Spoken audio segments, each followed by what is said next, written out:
प्यारे बच्चों, class 10th की मैथ्स की क्लास में आप सभी का एक बार फिर से स्वागत है बच्चों। और हम पढ़ रहे थे चैप्टर नंबर 14 सांख्यिकी। बच्चों 14.2 तक के प्रश्न हम लोग हल कर चुके हैं और आज हमें 14 प्रश्नावली जो 14.3 है वो हमें स्टार्ट करनी है। तो प्रश्नावली 14.3 के अगर 2 तक के वीडियो अगर आपने अभी तक नहीं देखे हैं तो चैनल की प्लेलिस्ट में जा करके बच्चों सारी वीडियो आप देख करके प्रश्नों को हल कर सकते हैं। तो आज हमें स्टार्ट करनी है 14.3। तो स्टार्ट करने से पहले कुछ चीज़ों को जानना ज़रूरी है। तो इस चैप्टर में जो है इस प्रश्नावली में हम पढ़ेंगे मीडियन यानी माध्यक। माध्यक होता क्या चीज़ है? तो वास्तव में बच्चों अगर एक तरह से कहा जाए कि माध्यक है क्या, तो जो आंकड़े होते हैं उसमें जो सबसे बीच का मान होता है वो क्या कहलाता है? माध्यक कहलाता है। तो जो माध्यक होते हैं, ठीक है, उनको ज्ञात करने के लिए जो है अब माध्यक बीच का तो कुछ भी अंक हो सकते हैं ना, तो उनको सबसे पहले बीच के अंकों को हम माध्यक नहीं कह सकते हैं, क्योंकि हर बार माध्यक आगे पीछे हम अंकों को लिख सकते हैं। तो इसके लिए सबसे पहले क्या करना होगा कि हमें ज्ञात करने के लिए जो भी हमारे प्रेक्षण हैं, जो भी हमारे पास में संख्यात्मक मान दिए हैं, उनको आरोही क्रम या अवरोही क्रम में लिखना होगा। जनरली हम आरोही क्रम में ही लिखते हैं, ठीक है, घटते क्रम में नहीं लिखते हैं, बढ़ते ही क्रम में लिखते हैं। इसके बाद जो है हम देखते हैं कि हम कैसे उसका माध्यक ज्ञात करेंगे। तो जो अवर्गीकृत आंकड़े हैं उनका माध्यक हम इसमें बच्चों दो तरीके हैं, वर्गीकृत आंकड़ों का माध्यक कैसे ज्ञात करें और अवर्गीकृत का। तो जो अवर्गीकृत आंकड़े हैं बच्चों, तो उनका माध्यक ज्ञात करने के लिए दो स्थितियां हो सकती हैं। या तो पहले तो हमने प्रेक्षणों को आरोही क्रम में जमा लिया, ठीक है, इसके बाद फिर हम देखेंगे कि जो प्रेक्षण हैं उनकी संख्या n जो है वो क्या है, विषम है कि सम है। अगर विषम है बच्चों तो उसके लिए माध्यक ज्ञात करने का ये फार्मूला होता है, ये आप बहुत इंपॉर्टेंट है, याद कर लीजिएगा। माध्यक बराबर होता है n+1/2वां पद, ठीक है। अगर ये किस स्थिति में है बच्चों? यदि संख्या यानी एक तरह से कहा जाए जो प्रेक्षण है उनकी संख्या क्या है, विषम है, ठीक है, ऑड है। अगर जो है n का मान लीजिए हम माध्यक ज्ञात करना है तो उसका माध्यक कौन सा होगा? n+1/2वां पद इसका माध्यक होगा, ठीक है। अब यहाँ पर हम आगे बात करते हैं कि अगर मान लीजिए जो संख्यात्मक मान दिए हुए हैं हमारे पास में या प्रेक्षण दिए हुए हैं उनकी संख्या जो है वो सम है। अब कैसे बीच का पद हम ज्ञात करें, क्योंकि बीच वाला कोई पद ही नहीं आ रहा है, सम संख्या आ रही है।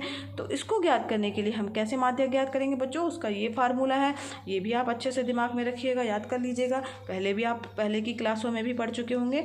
तो माध्यक बराबर होता है n/2वां पद प्लस n/2+1वां पद, ठीक है। 1वां पद का मतलब ये है कि उस पद का जो मान है, वैल्यू है, वो आप यहाँ रखेंगे, फिर यहाँ पर उस पद से एक ज़्यादा यानी नेक्स्ट वाले पद का भी मान यहाँ रखेंगे और उसमें 2 का भाग कर देंगे, ठीक है। प्रश्नों को हल करेंगे तो और अच्छे से हमें समझ में आएगा, लेकिन इनको समझना ज़रूरी है। अब बात आती है बच्चों वर्गीकृत आंकड़ों की। ये तो अवर्गीकृत आंकड़े थे, लेकिन अगर वर्गीकृत आंकड़े हैं तो वर्गीकृत आंकड़ों के सबसे मध्य के प्रेक्षण को हम केवल संचयी बारंबारता देखकर नहीं ज्ञात कर सकते हैं बच्चों, क्योंकि सबसे मध्य का जो प्रेक्षण है वो किस अंतराल में होगा? भाई बारंबारता तो वो बीच बीच के दिए होंगे ना, जैसे 10 से 20, 20 से 30 इस टाइप से, तो उसके बीच में कौन से वाले अंतराल में होगा ये हमें पता नहीं है।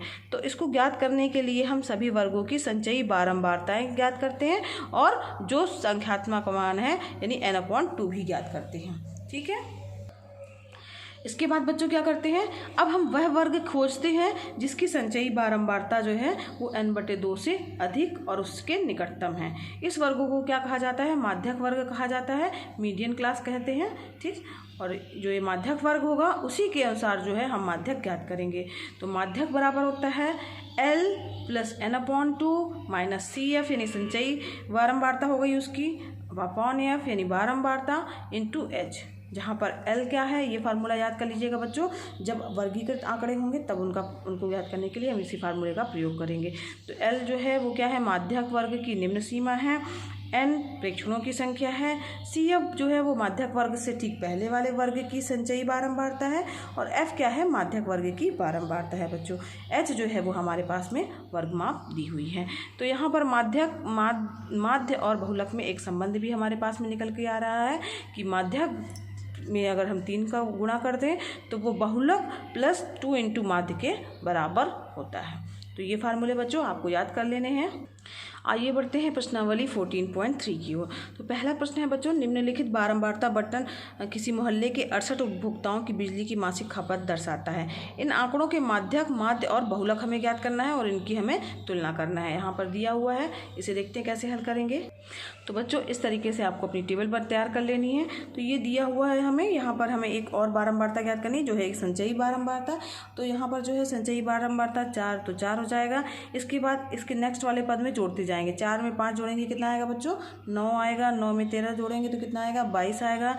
फिर यहाँ पे 22 में 20 जोड़ेंगे तो 42 आ जाएगा। फिर यहाँ पर 56 आ जाएगा। यहाँ पे 8 जोड़ेंगे 64 आ जाएगा। और यहाँ पर कितना आ जाएगा बच्चों? 68 हो जाएगा। ये हमारी क्या हो गई? संचयी बारंबारता हो गई।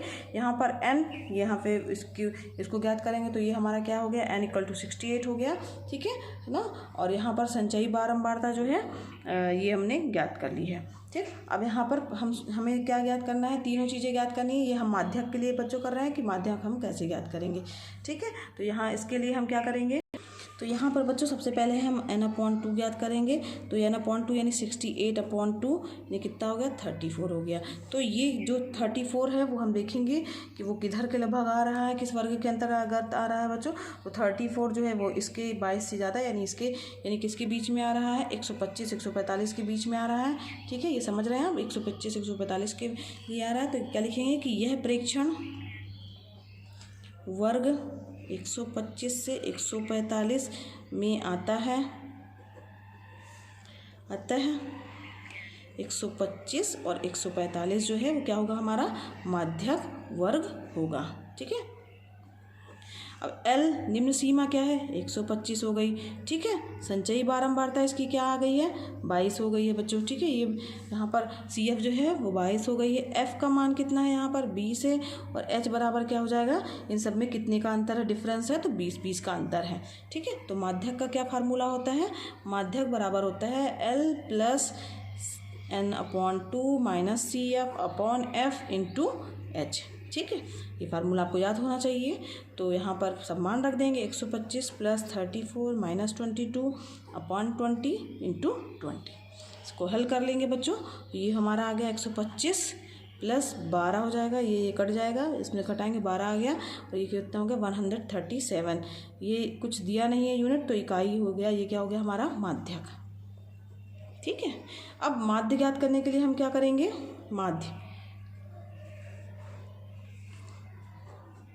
अब माध्य ज्ञात करने के लिए हम क्या मान के चलेंगे? एक कल्पित माध्य ज्ञात करेंगे।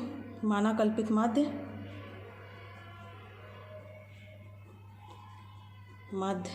ठीक है, अब कल्पित माध्य हम कितना मान के चलेंगे? तो यहाँ पर देखिए बच्चों, कल्पित माध्य मान जो है वो हम कुछ भी मान सकते हैं। तो यहाँ हमने मान लिया लगभग 135 मान लिया, जो कि क्या कहते हैं इसके बीच का माध्य है, मान है। कल्पित माध्य हमने क्या मान लिया है? वो 135 मान लिया है। अब इसके आधार पर हमारी एक और सारणी तैयार होगी बच्चों, जो कि ये दिख रही है आपको। ऐसी सारणी तैयार करनी है। ये वर्ग अंतराल दिए हुए हैं, मध्यमान, इन दोनों का बीच जोड़ के आधा करेंगे। ये 75 हो गया, ये 95 हो गया, ये 115 हो गया, ये 135, ये 155 और ये 175 और 195। तो ये कल्पित माध्य हमारा, ये बीच वाला हमने ये मान लिया है 135। ये हमारा क्या हो गया था? कल्पित माध्य हो गया था। ए का मान हमने मान लिया था। ये बारंबारता दी हुई है। UI ज्ञात करेंगे बच्चों। XI में से हम A को घटाएंगे, कल्पित माध्य को घटाएंगे और बट्टे में क्या करेंगे? H करेंगे। तो यहाँ पर क्या आ जाएगा? -3 -2, ठीक, -1 0। ठीक है, फिर यहाँ पर 1 2 और ये 3। अब यहाँ पर FI UI का गुणा करना है, यानी FI यानी इसको मल्टीप्लाई करेंगे तो ये -12 -10 -13 0 के बाद फिर +14 +16 फिर 12, ये हो गया। अब यहाँ पर सिग्मा FI बराबर 68 हमारा आ गया है। अब हम यहाँ पर सिग्मा FI UI याद करेंगे, वो हमारा जोड़ने पे आ गया 7।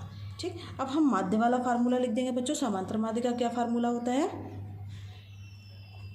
माध्य बराबर होता है A + H × sigma FI UI/सिग्मा FI। ठीक है, मान रख दीजिए 135 + 20 × 7/68। ठीक, इसको यहाँ पे करेंगे हल। तो ये हो गया हमारा 135 + 2.05। इसको हल करेंगे 137.05। ठीक। ठीक है। तो माध्य हमारा कितना आ गया 137.05। अब ज्ञात करेंगे बहुलक, बहुलक भी ज्ञात करना है ना। तो बहुलक के लिए क्या करेंगे, सबसे पहले देखेंगे कि सबसे अधिक बारंबारता किसकी है। तो सबसे अधिक बारंबारता बच्चों ये 20 है, ठीक है। तो ये कौन सा वर्ग कहलाएगा, हमारा बहुलक वर्ग कहलाएगा, ठीक है। तो ये क्या हो जाएगा, तो यहाँ पे लिखिएगा बच्चों वर्ग 125 से 145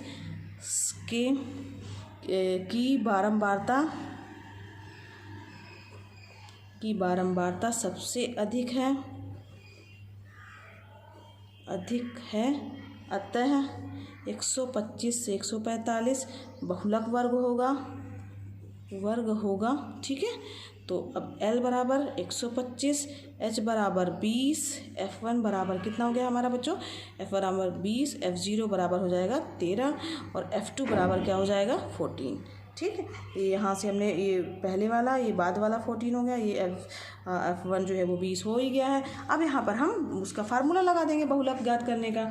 तो बहुलक ज्ञात करने का क्या फार्मूला होता है, बहुलक बराबर L plus F1 minus F0, ठीक है, upon 2F1 minus F0 minus F2 into H। ये है फार्मूला, बस मान रख दीजिए यहाँ पर 125 प्लस 20 माइनस 13, समझ में आ रहा बच्चों, अपॉन 40, इसमें यहाँ करेंगे तो 40 माइनस 13 माइनस 14 आ जाएगा, ठीक है, इंटू H का मान कितना है 20, क्या आ जाएगा 125 इंटू 7 अपॉन 13 इंटू 20, यानी कितना आ जाएगा 125 इंटू 10.76, यानी कितना आ गया 135.76।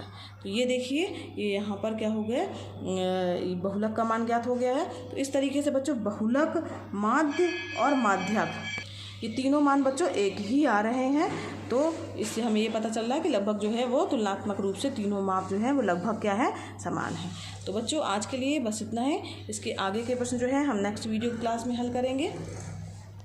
अगर बच्चों पढ़ाना पसंद आ रहा हो तो वीडियो को लाइक कीजिएगा।